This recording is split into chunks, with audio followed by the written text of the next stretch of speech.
I had just stepped inside, shaking off the light drizzle clinging to my jacket, when I reached for my keys and started unlocking the front door. That's when a voice, soft yet clear, rose from the dimly lit end of the porch. "I don't mean to startle you. My name is Lauren Carter." Something about her tone, gentle, almost melodic, sent a subtle shiver down my spine. "Well, you did surprise me, but just for a second. Let me get this door open and turn some lights on," I replied, finally managing to unlock the door. As warm light flooded the entryway, I turned to face the woman waiting on my porch.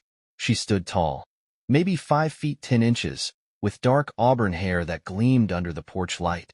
An iridescent raincoat clung to her in a way that hinted at the graceful figure beneath, while suede ankle boots and well-tailored clothing completed her look. "Come inside, Lauren. There's a rack here for your coat and shawl. Let me turn on some more lights and make us some coffee. Do you drink coffee?" "I'd love some," she said with a polite nod. As I measured out the coffee grounds, I heard the front door shut behind her. While waiting for her to join me, I pulled a cold roast beef from the fridge and started slicing. From the doorway, she watched me with quiet curiosity. "There's bread in that box on the counter and utensils in the top drawer. Mustard or mayo?" I asked, keeping my hands busy. "Mustard," she answered simply. "This'll just take a minute. We can put together some sandwiches." A half hour later, we were finishing up our meal. I wiped my hands on a napkin and leaned back slightly. "All right, Miss Lauren, what can I do for you?" She gave me a small, knowing smile. "It's actually Mrs. Carter, at least for a little while longer." Her words piqued my curiosity, but I stayed quiet as she continued. "I was in town when I saw your ad about a room for rent, with shared utility costs. Is it still available?" "It is," I confirmed. "Actually, I have 2 rooms open, and I need to rent them both if I'm going to keep things afloat. The 2 rooms share a 3/4 bath. Since you're the first person to inquire, I'd be happy to let you have a say in who the second tenant is. If someone applies and you have serious concerns, I'll wait for a better fit." "And how much is the rent?" she asked. $350 a month, plus $20 for the phone.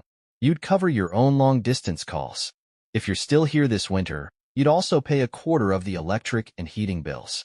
Full kitchen access, as long as you clean up after yourself. I've got plenty of dishes, so no need to bring your own." I glanced toward the window. I didn't see a car outside. "How'd you get here?"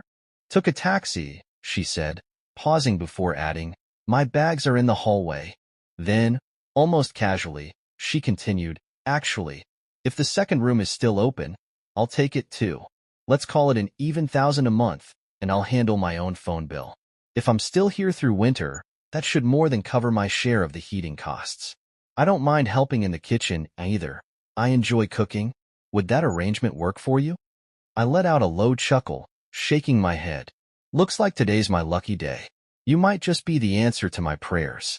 If you don't have a car, feel free to use mine for errands and such." Lauren gave a nod of approval. "Good. I think I'm going to like living here.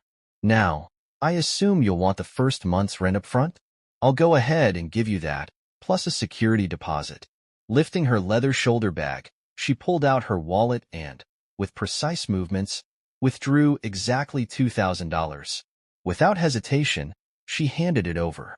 "That should cover the first and last month's rent." Then, to my surprise, she took out a pre-written receipt, had me sign it, and tucked it back into her wallet. I stared at her, puzzled.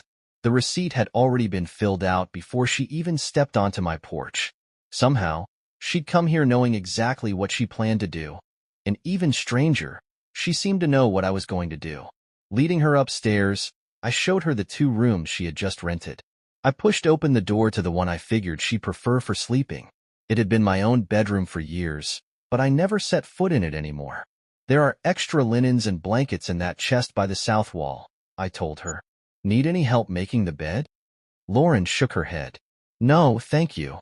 "All right, I'll bring your bags up. You must be exhausted. I don't usually stay out this late, so you must have had a long wait on the porch." "I'd appreciate that, Milo," she said softly. I froze. Milo? How in the hell did she know that name? No one called me that anymore. My name was Arnold Benjamin Brown, but years ago, my closest friends had called me Milo. Lying in bed that night, I replayed our entire conversation in my head. She knew I was going to rent the rooms to her before we had even discussed it. She handed over the money without hesitation and never once asked to see the rooms before agreeing to the deal. And then there was that voice, the one that gave me shivers the first time she spoke. And damn, she was easy on the eyes. She was tall, strikingly so, and when she'd stepped into the kitchen and removed her raincoat, God help me, another thing gnawed at me. In all the time we had talked, shared a meal, and gone over our arrangement, she hadn't smiled. Not even once. She told me she was married, but the way she said it made me think she didn't expect that status to last much longer.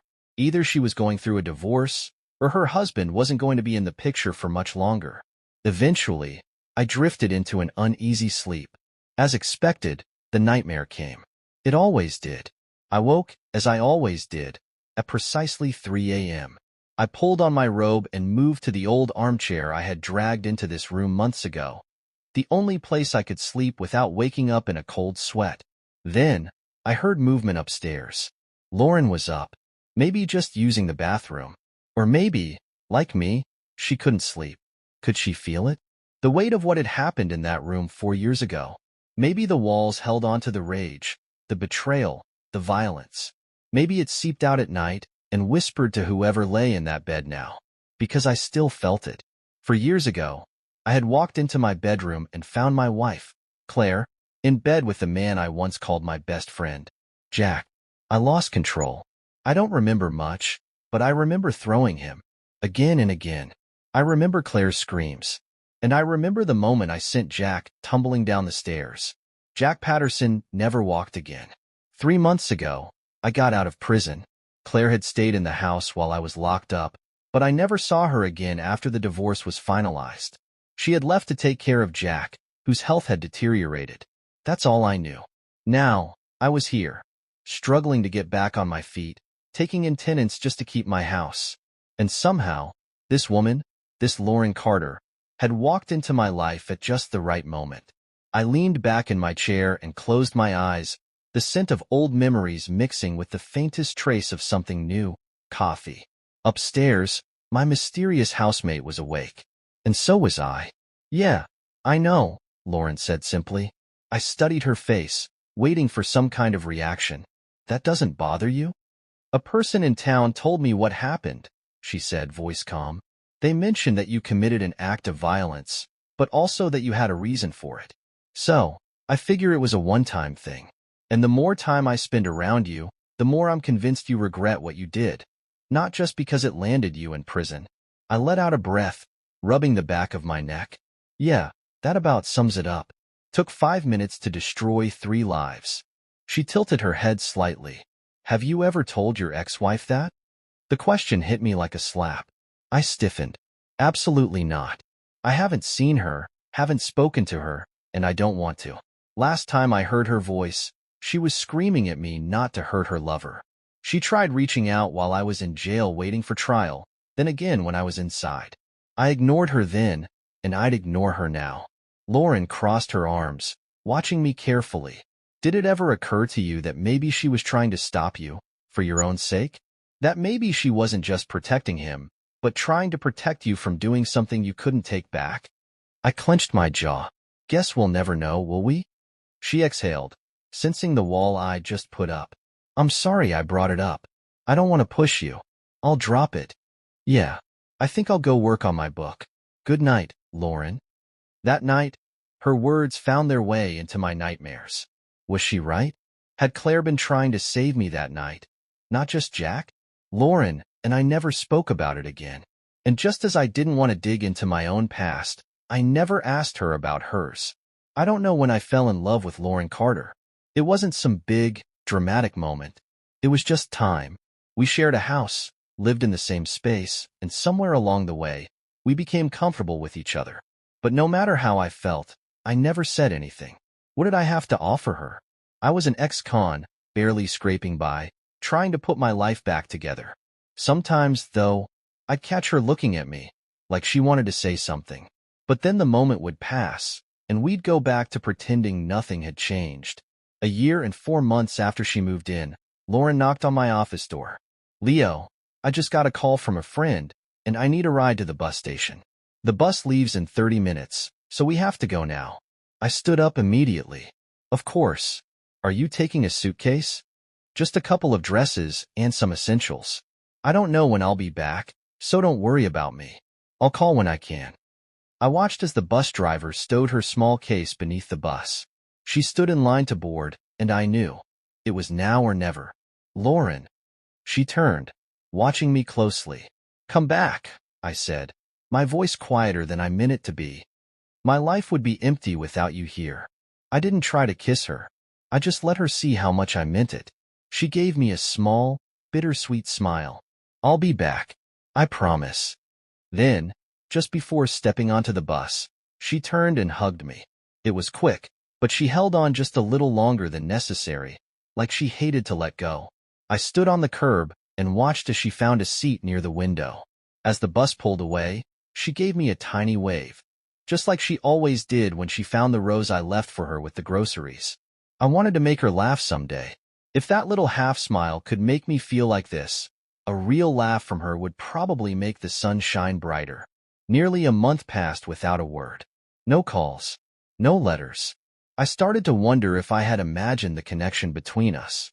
Had I read too much into things? Then, one night, just after 10 p.m., the phone rang. I knew it was her before I even picked up.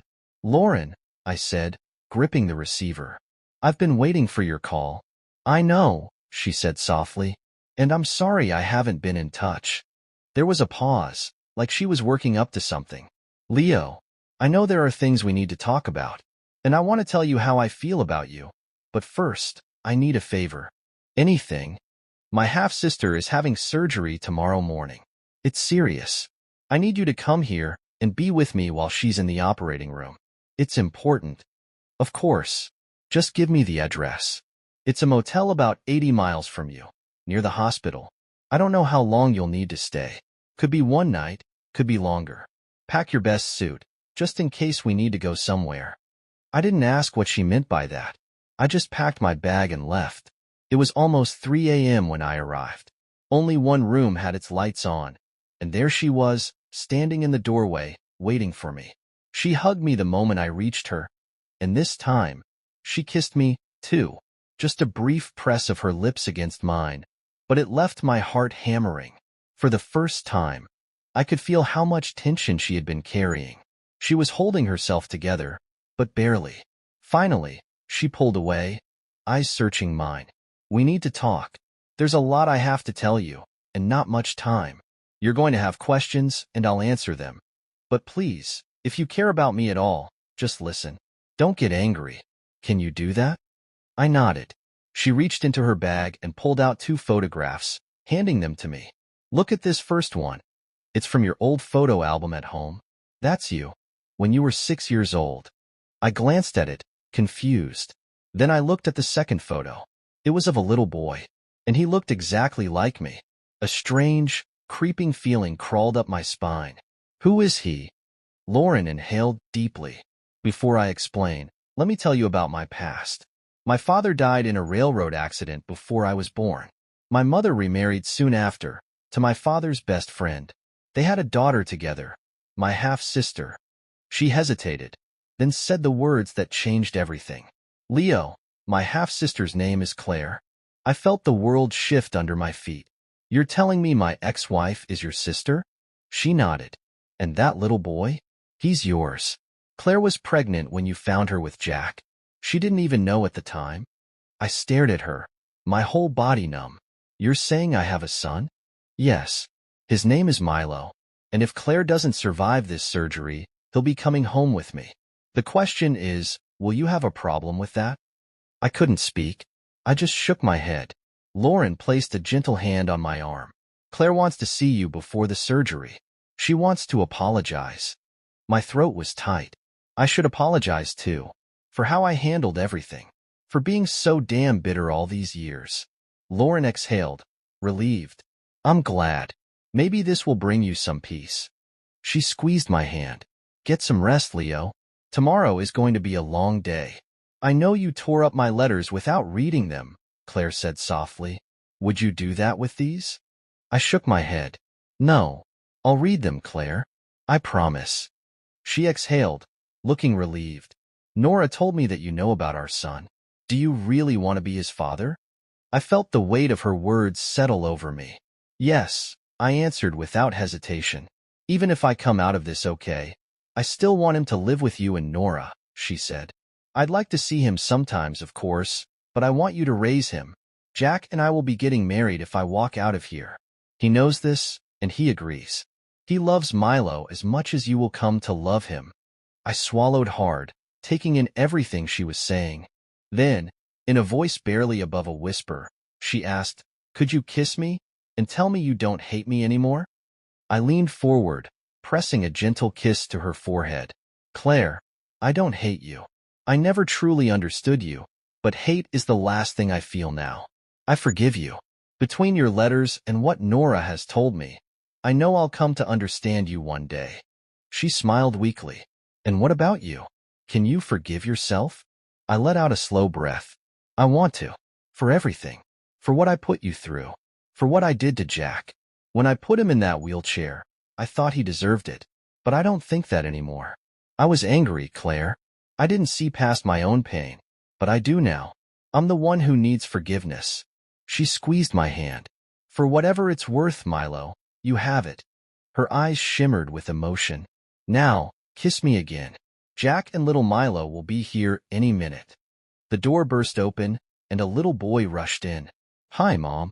They haven't taken you yet. I was hoping to see you one more time. His voice was bright and full of energy, but his little face was filled with concern.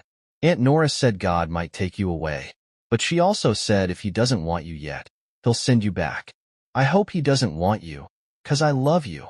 My vision blurred as I watched him scramble onto the bed, wrapping his arms around his mother. Tears streamed down Claire's face as she kissed the top of his head. Behind him, Nora entered the room, pushing Jack in his wheelchair. I turned to face my former best friend. He looked older than I remembered. More than just 4 years had passed for him. His legs, wasted away under the robe draped over them, told the story of what my anger had done. Jack, I said, walking around the bed to him. He looked up, studying me for a moment. It's been a long time. I extended my hand. He hesitated, then took it. Jack, I'm sorry, I said, my voice thick with regret. It took me too long, but I regret what I did to you. Jack nodded slowly. I hated you for a long time, Milo, but I brought this on myself. Claire takes all the blame, but I should have known better. You were my best friend. I betrayed you, and you reacted the way any man would have. We let go of each other's hands, the weight between us lighter than before. Let's put it behind us, Jack said. Someday, we'll sit down and talk about the good old days. We made quite a pair back then, didn't we? I gave a small, rueful smile. Yeah, we did. Jack wheeled himself closer to Claire's bed, reaching for her hand, the same way I had done just moments before. I watched as she looked at him with the same affection she had once shown me, and I finally understood. She had loved us both.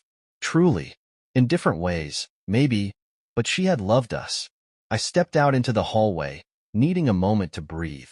Nora followed me. Leo, she said, voice steady, would you consider marrying me?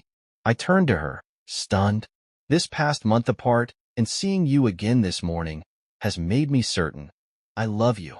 If anything happens to Claire, we'll have little Milo with us, and that's my excuse for asking. She smiled softly. But the truth is, I just want to be with you. I let out a slow breath. Is this a proposal? She laughed. Yes. And I beat you to it, didn't I? You did, I admitted. I was going to ask you the same thing. Her eyes glowed. That first night, when I showed up at your door, something in your voice made me shiver. I knew then, before I even saw your face, that I was going to fall in love with you. I took her hands in mine. Before Claire goes into surgery, do you want to tell her? She nodded. I think it would give her peace of mind. Then let's tell her together, if we have time. When Claire was wheeled toward pre-op, little Milo rode on the bed with her, holding onto her hand. Jack and I walked alongside her, each gripping one of her hands. Nora followed silently, her hand resting gently on Claire's leg, letting her know she was there. Just before the doors to the operating room swung open, we each kissed her one last time. Then she was gone. The waiting was unbearable. To distract little Milo, Nora started talking to him about me. "You've never had anyone to call Dad before, have you?" she asked gently. "But now, Leo's here for you." He looked up at me, eyes wide. I reached for his hand, and he hesitated only for a second before gripping mine tightly. "Let's go find a candy machine, kid," I said.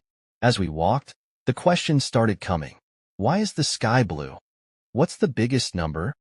How do airplanes stay in the air? I didn't have all the answers, but instead of lying, I told him, "I don't know, but we'll figure them out together, okay?" When we returned, Milo proudly announced, "My new daddy doesn't know a lot of stuff, but he says we'll learn it together." I think that's pretty nice of him, don't you, Aunt Nora? Nora's smile nearly knocked the breath out of me. For the first time, I saw her full, radiant, down-to-earth I love you smile, and I knew I had done something right. Hours later, the lead surgeon finally appeared. He looked exhausted. "The operation went well," he said. "There was one section of the tumor we couldn't remove. It was too close to a major blood vessel. But we did everything we could to prevent it from regrowing. For now, we're keeping her in a medically induced coma for the next 4 to 7 days to reduce swelling. When we wake her, you'll be able to see her." Jack offered to let me stay at his house until Claire woke up, but I declined. I had work to do. I needed to finish my book. Before we left, we gathered Claire's things, including the letters she had written to me in prison. And then, with little Milo in tow, we went home. That night, I tucked Milo into bed beside Nora. As I leaned down to kiss his forehead, he blinked up at me sleepily. "Good night, son," I whispered. He hesitated, searching for the right word. "Good night, Daddy." My heart nearly burst. An hour later, there was a soft knock at my office door. "Leo," Nora said, stepping inside. "I was lying upstairs, wondering if you meant it when you said you loved me. I had to come check." I smiled. "I meant it." She stepped into my arms, fitting perfectly against me. We had a lifetime to learn about each other. But for now, I just kissed her. That morning, I had little Milo laughing so hard he almost fell off his chair. I was flipping pancakes like frisbees, trying to land them on his plate, and missing more often than I hit. Flour dusted my shirt, butter sizzled on the griddle, and the kitchen was filled with the sound of giggles, mine included. No sober expressions from Nora this morning either. She was laughing right along with us, savoring every ridiculous moment like it was the best show in town. God, life was good. While I handled breakfast, Nora took little Milo on a tour of the house, showing him all the nooks and crannies he'd call home. Later, I took him outside, walking him through the old barn that had stood on my family's land since the 1700s. "I used to climb all the way up there when I was your age," I told him, pointing to the loft. "My dad would stand right here and watch me." Milo's eyes went wide. "Wow, way up there?" I nodded. "Yep. Back then, we kept animals here. We had a horse, 3 cows, and a whole bunch of chickens." His curiosity was endless. "Did you have a dog?" "I did," I said, smiling at the memory. "Are you ever gonna get another one?" I rubbed my chin, pretending to think hard about it. "You know what? I just might. Would you like to have a dog?" He nodded, very serious. "Yes, I think I would." I grinned. "Then we'll see what we can do about that." That afternoon, I had to mail off my finished manuscript. While I took care of that, I left Nora to entertain little Milo.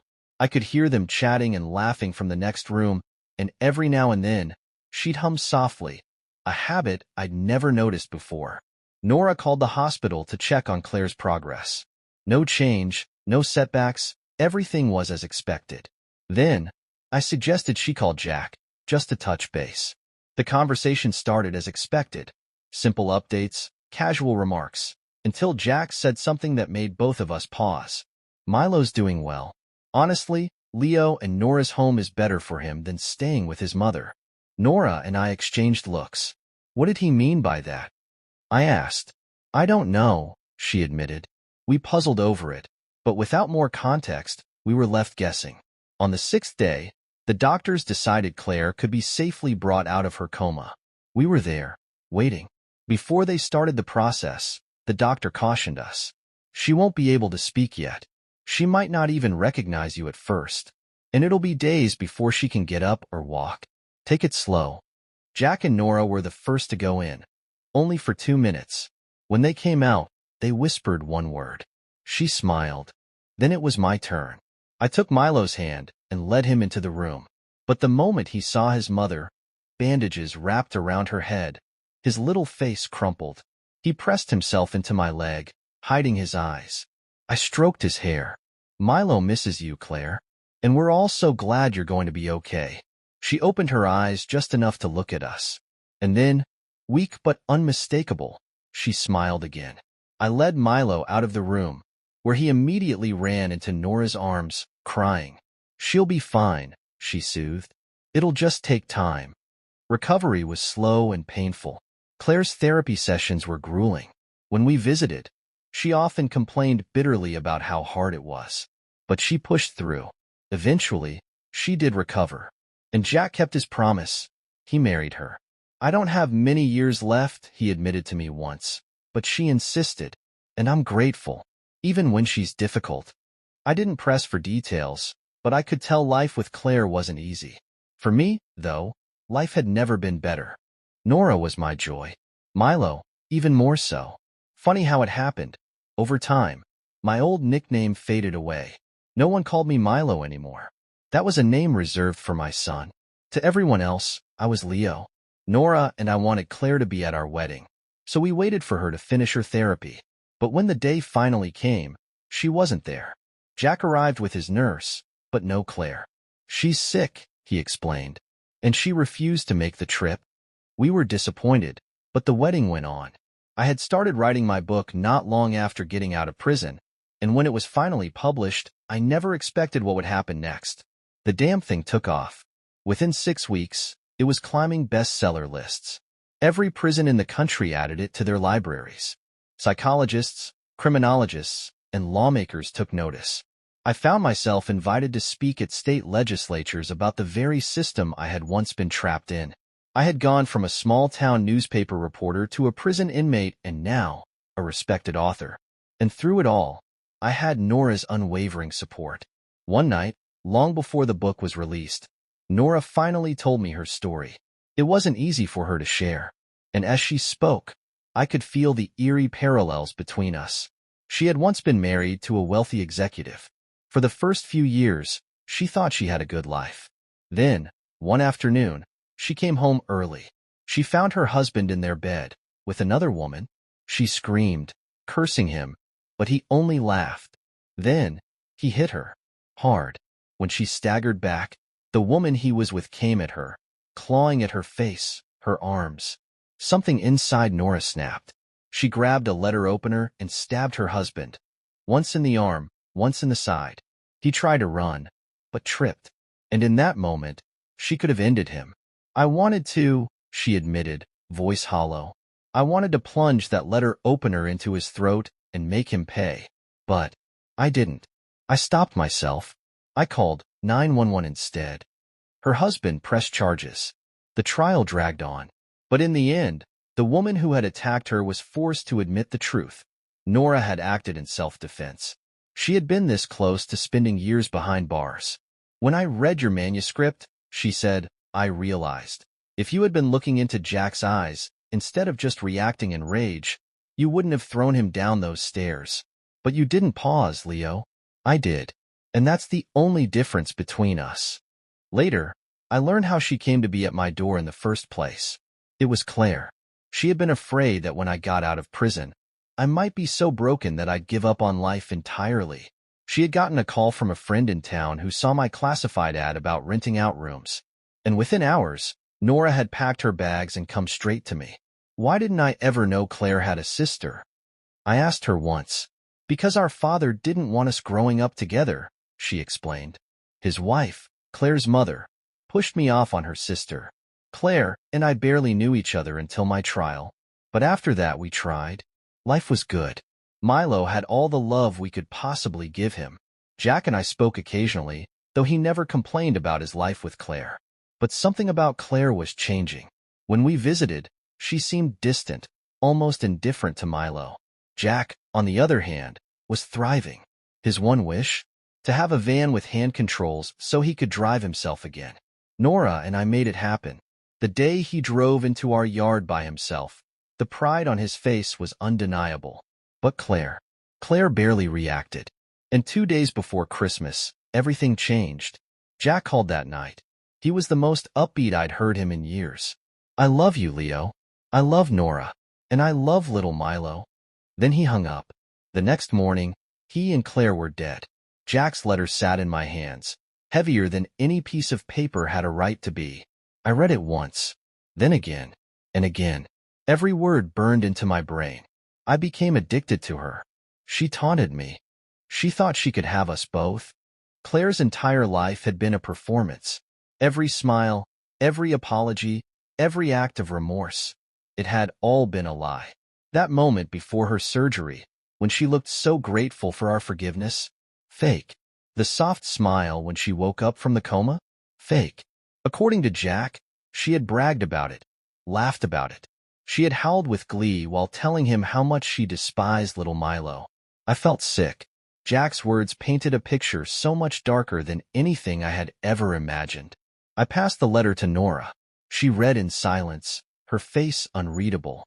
When she was done, she looked up at me. "Do you think he was telling the truth?" she asked. I let out a slow breath. "I don't know. You knew Claire better than I did." She hesitated. "I'm inclined to believe him. He did say one thing that's definitely true. Claire sent me to you. She told me to make you fall in love with me. And she warned me. She said I'd regret it if I actually fell for you." I swallowed hard. At the time, what did you think she meant? "I thought she was warning me that you would break my heart," Nora admitted. "Now, I think maybe she was threatening me. Maybe she wanted revenge on both of us." I nodded slowly. "You were right to forgive Jack for what happened," she continued. I could see how much it meant to him. But Claire? When she said the words, I didn't feel them. I didn't believe her. It was like she was just going through the motions. I ran a hand down my face, exhaling sharply. "So what do we do with this letter?" Nora asked. "Do we show it to the authorities? Or burn it?" I didn't hesitate. "We burn it." Nora nodded. "That was my thought, too. Let's read it through a couple more times, just to make sure we don't miss anything. Then, we'll destroy it." She skimmed it once more, her fingers tightening around the pages. I watched her expression shift, the same thought running through both our minds. If Claire had gotten her way, if Jack hadn't intervened, she would have taken Milo away from us. Maybe Jack really had been looking out for us in the only way he knew how. We would never know for sure. A few minutes later, I struck a match. I watched as the flames curled around the edges of the paper, turning Jack's confession into ash. I fed the fire with Claire's so-called duplicate letters, the ones I had never found the strength to read. When it was done, the only thing left was the faint smell of smoke and the knowledge that some truths were better left buried. When their bodies were released to us, Nora and I made the arrangements. We bought a plot, a simple headstone, their names, their dates, nothing more. Over time, people would forget the connection between us. Only Nora, little Milo, and I would remember. And that's the way it should be. Dear listeners, please share your thoughts in the comments section below. And don't forget to like, share, and subscribe.